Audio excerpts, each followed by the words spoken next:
Real quick, I want you to think about the last time someone actually sat you down and taught you how to manage your money. Not a general spend less than you earn speech. Not a vague save for retirement reminder. I mean someone who actually pulled out a piece of paper, showed you the exact percentages, and said, "Here, this is how you split your paycheck. This is the system." For most people watching this, that moment never happened. And look, that's not your fault. Schools don't teach this. Most parents don't know it themselves. And by the time you're an adult with a real income and real bills, you're basically just guessing. Moving money around, hoping it works out, paying what needs to get paid, and figuring out the rest later. Here's the thing, there is a system. A specific, structured, percentage-based framework for exactly how to allocate every dollar you earn, and it is genuinely one of the most practical tools in personal finance. It's called the 50-15-5 rule. And I promise you, by the end of this video, you are going to wonder why nobody ever taught you this sooner. And I spend way too much time thinking about the systems behind building wealth, specifically why some people seem to effortlessly stay on top of their finances while most people feel like they're constantly playing catch up. If you're someone who gets paid, spends most of it, and genuinely isn't sure where it all goes by the end of the month, make sure you hit the subscribe button because this channel is made for exactly you. And if this video helps you out, a thumbs up genuinely helps more people find this content. All right, let's get into it. Before I explain the 50-15-5 rule, I want to talk about what most people are actually doing with their money right now. Because here's what I see constantly, and maybe this sounds familiar. You get paid, you pay rent, you pay your bills, you buy groceries, you go out a few times, you maybe transfer something to savings if there's anything left, and then you do it all over again next month. That's not a financial plan, that's financial improvisation. And the problem with improvisation is that it almost always produces the same result. You work hard, you earn decent money, and somehow you have almost nothing to show for it. Here's a stat that should genuinely bother you. According to a study by the Federal Reserve, nearly 40% of Americans cannot cover an unexpected $400 expense without borrowing money or selling something. 40%. And a significant portion of those people have steady incomes. They're not broke by income standards, they're broke by system standards. The income isn't the problem. The allocation is the problem. And this is where the 50-15-5 rule comes in. Because what it gives you, what most people never have, is a predetermined answer to the question, where does this money go? Before the paycheck hits, before the temptation, before the impulse purchase, you already know. Now, I want to be upfront here. The 50-15-5 framework was popularized by Fidelity Investments as a guideline for balanced financial health.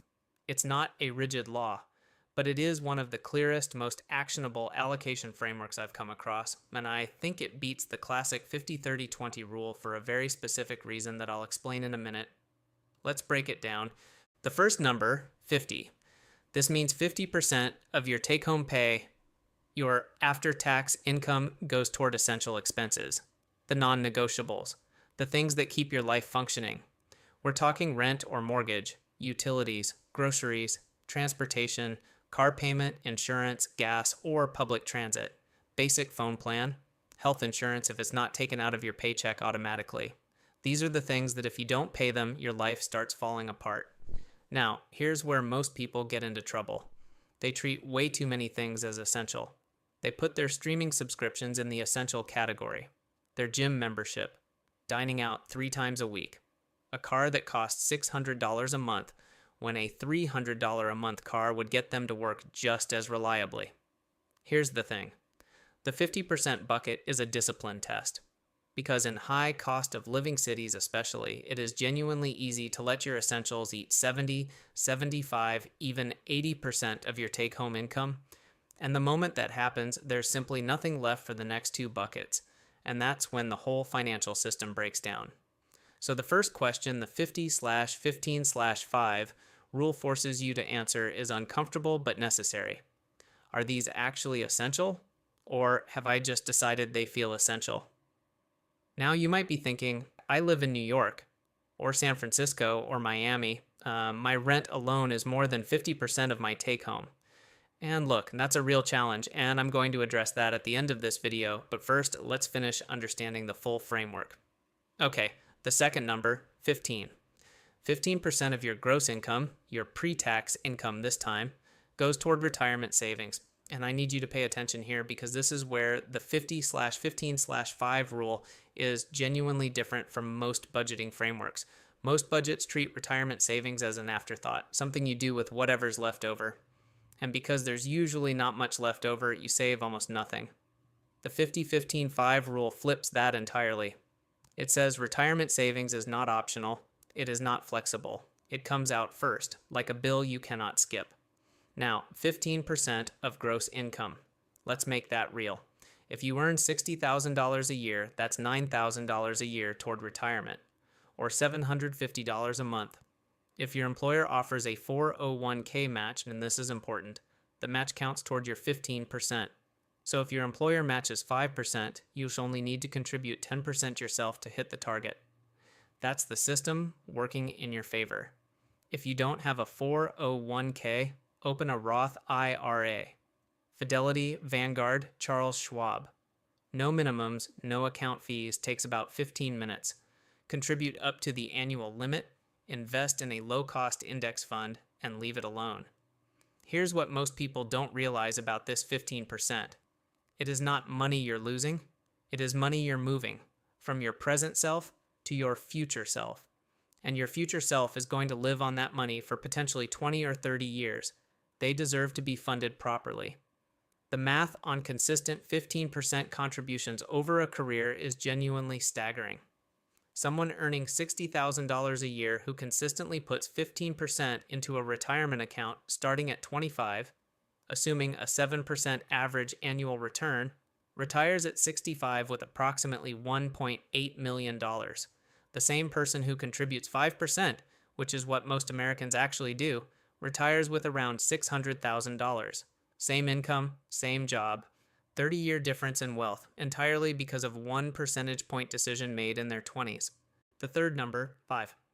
5% of your take-home pay goes into short-term savings, and this bucket has one specific job. It is your financial shock absorber. Car breaks down, medical bill hits, you lose your job, roof needs a repair. Something unexpected happens, and something unexpected always happens. And instead of going into credit card debt or borrowing from someone, you reach into this account and you handle it. This is your emergency fund, and the goal is to build it up to 3 to 6 months of essential expenses, then keep replenishing it whenever you pull from it. Now, here's what I love about the 5% bucket specifically. 5% of take-home pay is a number that is small enough that it doesn't feel painful, but large enough that it actually builds meaningful savings over time. On a $50,000 take-home income, that's $2,500 a year. In 2 years, you've got $5,000.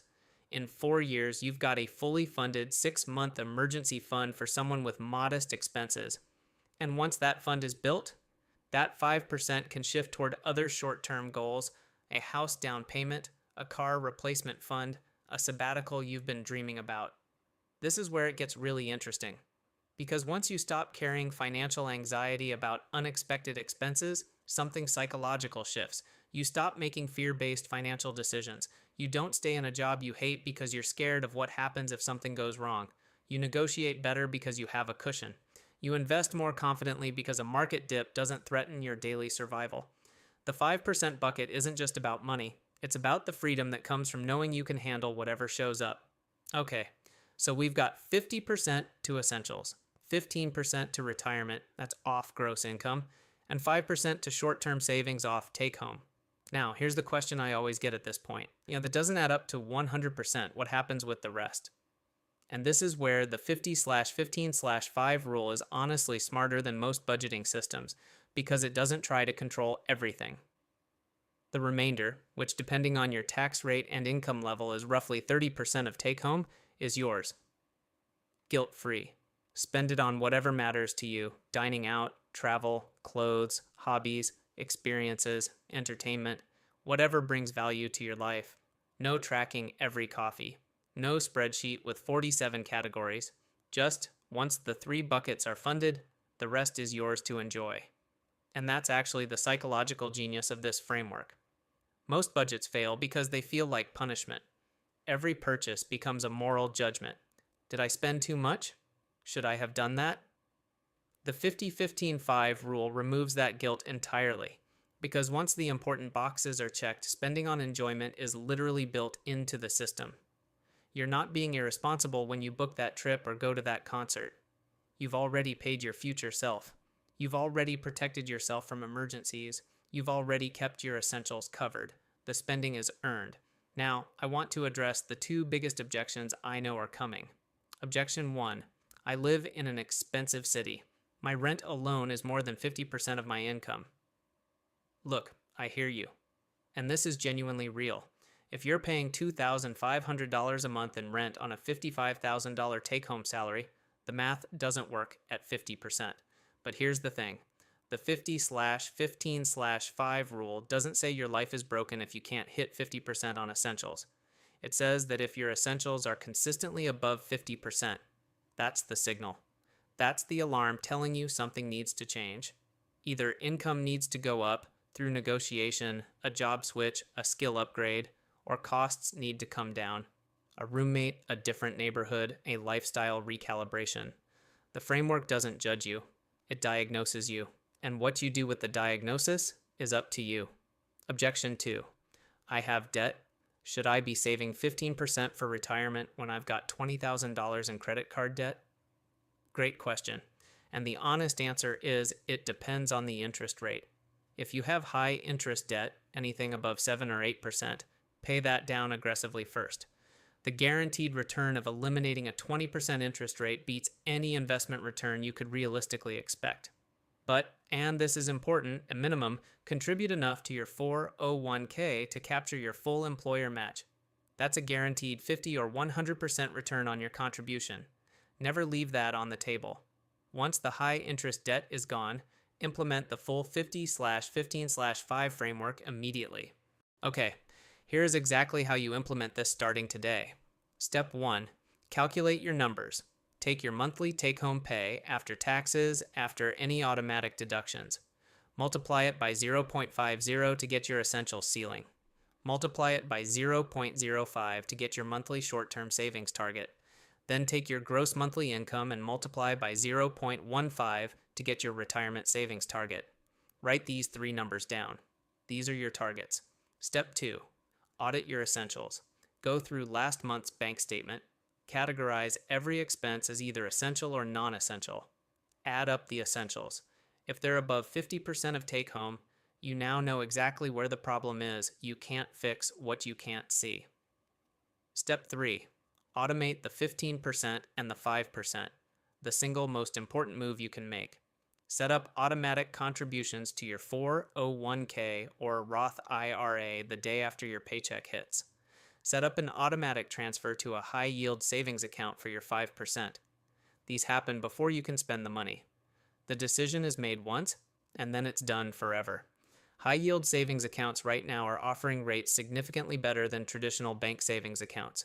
Marcus, Ally, SoFi, American Express Savings, all solid options. Your emergency fund should be earning something while it sits there.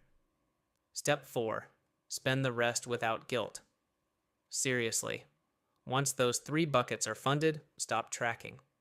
Stop second-guessing. Enjoy the money you've earned. The system is working whether you're watching it or not. Here's what I want you to take away from this video. The 50/15/5 rule is not complicated. It's not glamorous. It's not going to make you rich overnight. But what it does, what every great financial system does, is remove the daily decision-making from money management. Because the truth is, most financial mistakes aren't made because people are irresponsible. They're made because people are tired, busy, stressed, and making money decisions on the fly without a framework. When you have the framework, when you know that 50 goes here, 15 goes here, 5 goes here, money stops being a source of anxiety and starts being a tool, something you control instead of something that controls you. And that shift, in that single psychological shift, is honestly worth more than any specific investment return or savings rate. So here's what I want you to do right now.